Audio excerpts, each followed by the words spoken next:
The Star Wars Expanded Universe is rather infamous for giving extensive backstories to virtually any character with the slightest bit of screen time, from the pod racers in The Phantom Menace to the denizens of Jabba's palace in Return of the Jedi. These Glup Shittos are a beloved staple of Star Wars, and many of them have their own cult followings.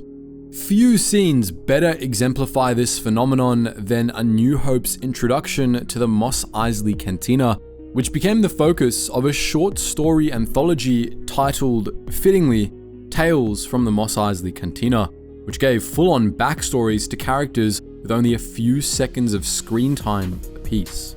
In this video, we'll be providing brief overviews of the stories of all the Mos Eisley Cantina's most obscure patrons, from the bartender to the war criminals and refugees lurking in the booths.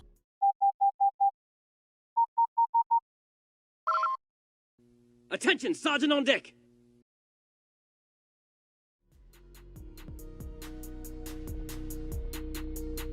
Let's start with the bartender, a Tatooine native by the name of Wuher. Wuher had a rough life, growing up an orphan on the mean streets of Mos Eisley, and as an adult, he had developed a deep loathing for the universe and everything in it. He was nonetheless an exceptional bartender, skilled at mixing different substances to create drinks tailored to a wide variety of alien biologies, a process he described as being more like alchemy than anything else. Outwardly, he was cynical and gruff, but Wuher also had a dream he longed to fulfill. He wanted to get the hell off Tatooine. Doing so was expensive, however, and to raise the credits, he had planned to create a special drink for Jabba the Hutt, which he hoped the crime lord would pay him well for. He worked hard on this cocktail, but he always felt that something was missing, until one day, the bounty hunter Greedo was killed during one of his shifts, leaving Wuher with a body to dispose of. He decided to grind the corpse up and mix it into the drink, which, to his delight, added just the kick he felt was missing from it.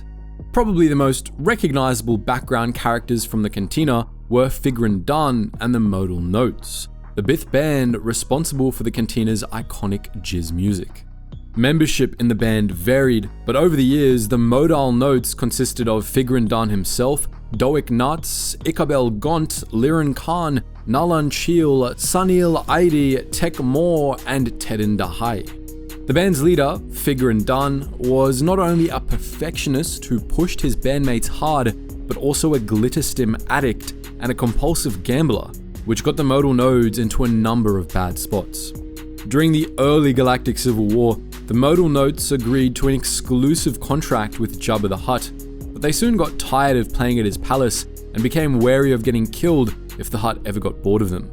They sought to flee Tatooine, and to cover the costs of their escape, they agreed to perform at the wedding of Jabba's rival crime lord, Lady Valerian. Figrin D'an gambled away all of their earnings, however, forcing them to play at the Mos Eisley Cantina while laying low to avoid Jabba's wrath.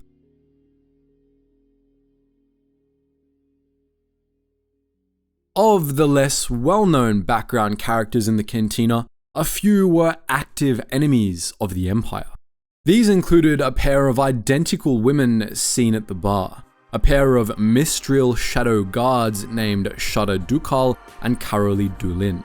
They were posing as Bria and Seni Tonica, a pair of identical twins infamous for their con artistry and for pretending to be the same person, while laying low from the Empire. They had come to Tatooine after getting mixed up with scientists working on Project Hammertong, the initiative that, in Legends, led to the development of the Death Star superlasers. The Shadow Guards were able to steal part of the prototype for what would become the second Death Star's main weapon, and they were on Tatooine to hire a freighter to haul this prototype back to their superiors on Emberline. There were a few pairs of lovers in the Mos Eisley Cantina that day, the most unusual pair of which was a Shistavanen named Lak Sivrak and a Flawn Lamproid named Dice Ebigon. Sivrak was a scout who had worked for the Empire before becoming aware of its evils, while Ibagon was a Force-sensitive rebel agent. The two fell in love, and Ibagon convinced Sivrak to join the Alliance and fight alongside her. Ibagon died in the Battle of Hoth, while Sivrak died in the Battle of Endor, joining his beloved in the netherworld of the Force.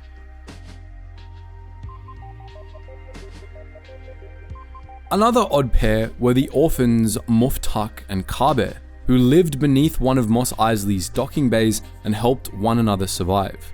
Muftak was a Tals, although he didn't know that and constantly wondered who his people were and where they were from. Kabe, meanwhile, was a Shadrafen who had been abandoned by slavers that thought she was too small to sell.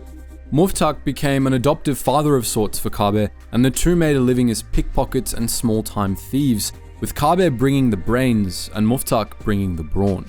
All the while, Muftak continued searching for his origins, which worried Kabe, as she believed Muftak might abandon her if he was ever able to return home.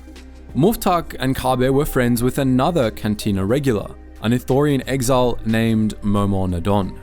Once a high priest of his people, Nadon had given away sacred Ithorian agricultural secrets to the Empire to prevent the Imperials from razing Ithor's sacred jungles.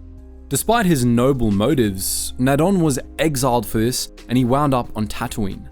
There, Nadon continued to follow Ithorian traditions to the letter, refraining from violence, making up for anything he did that harmed a living thing, and he helped rebel operatives passing through Mos Eisley hide from the Empire.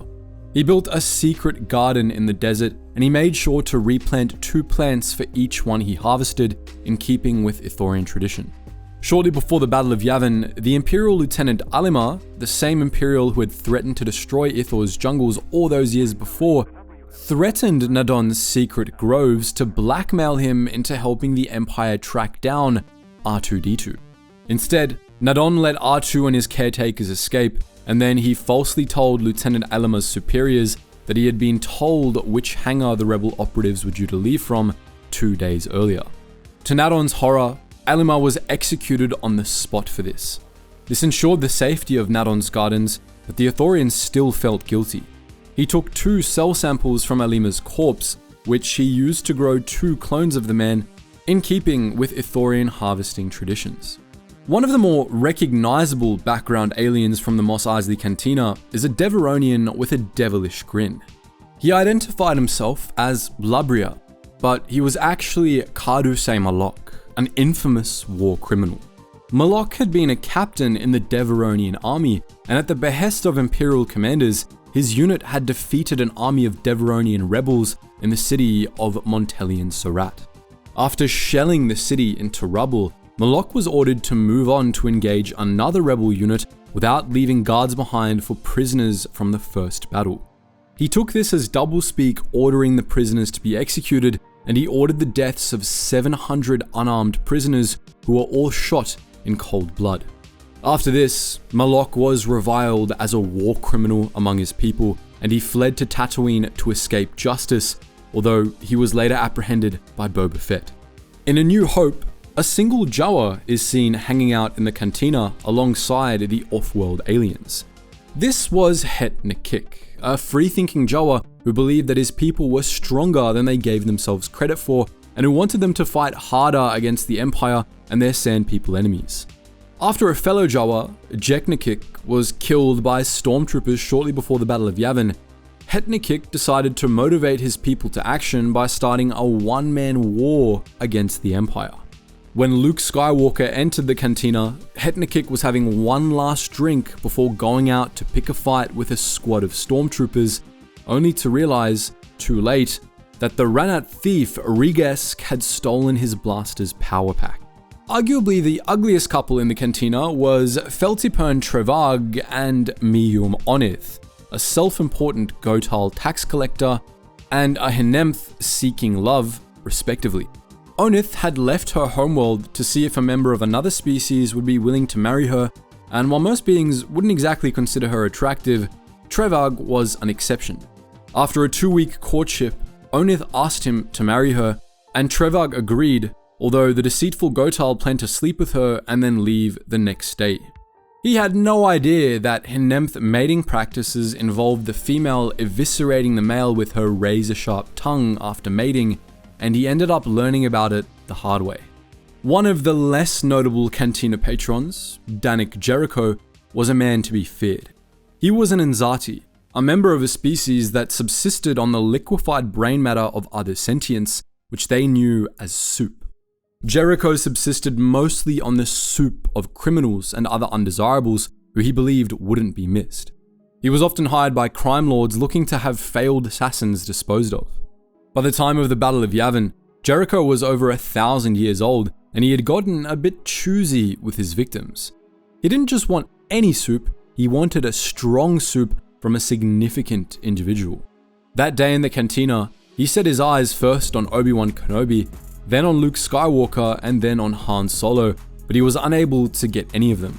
He tried to get Solo again years later, after Solo was freed from the carbonite Jabba the Hutt had imprisoned him in, but he failed again, and he then failed to drain Jabba as well. Now mad with hunger, Jericho began preying on anyone who wandered into Jabba's old palace, getting a large bounty on his head in the process. Lastly, we have the spacer Obi-Wan is briefly seen talking with, Boshek, a Corellian with a tenuous force sensitivity. Boshek was a smuggler with a rap sheet a parsec long, and he had made a number of speed records, even beating Han Solo's Kessel Run time on one occasion. Over the course of his outlaw career, however, he discovered his force sensitivity and he became increasingly occupied with honing it. That day in the Mos Eisley Cantina, Kenobi approached him looking for passage to Alderaan, but since Boshek was without a ship at the time, he had to decline, directing Kenobi to speak with Chewbacca instead. Before parting, however, Kenobi gave him some advice on using the Force, and he urged him to put his outlaw ways behind him in order to stick to the path of the light side. Boshek did as advised, leaving Tatooine for the remote planet Stogar, where he tried to live a simple life of meditation and self-reliance. He was soon found and apprehended by the Empire, but despite this, Boshek managed to remain more or less on the straight and narrow. He broke out of Imperial prison, and though he went back to smuggling, he started working for the rebellion instead of the criminal underworld. So, that was our look at the Glup Shittos of the Mos Eisley Cantina. But what do you think? Which of these characters is your favorite? Let us know your thoughts in the comment section below, and as always guys, thank you so much for watching, and I hope to see you in the next video.